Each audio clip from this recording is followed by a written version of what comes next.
Gjeni formulën e komponimit i cili posedon 55.2% kalium, 14.6% fosfor dhe 30.2% oksigjen. Duke ditur që masa atomike relative e kaliumit është 39, e fosforit 31 dhe oksigjenit 16. Për llogaritjen ose gjetjen e formulës së komponimit përdorim ekuacionin për numrin e moleve që gjendet duke pjesëtuar masën e elementit ndaj masës molare të saj. Për 100 gram të substancës analizuar, masa e elementit do të jetë e barabartë me pjesëmarrjen në përqindje të elementit, kurse siç dim, masa molare e elementit është proporcionale ose e barabartë me masën atomike relative.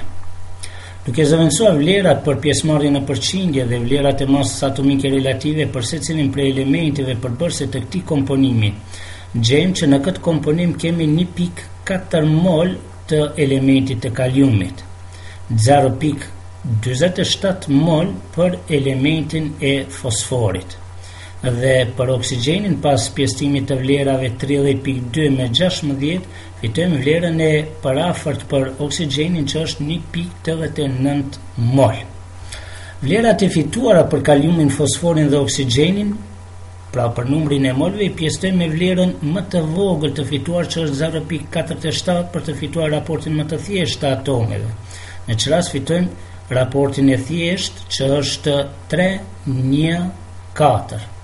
Pra 3 atome kalium, 1 atom fosfor dhe 4 atome oksigjen. Numrin 1 nuk e shenojmë siç dim, por e nënkuptojmë, prandaj fitojmë në këtë rast formulën e fosfatit të kaliumit K3PO4.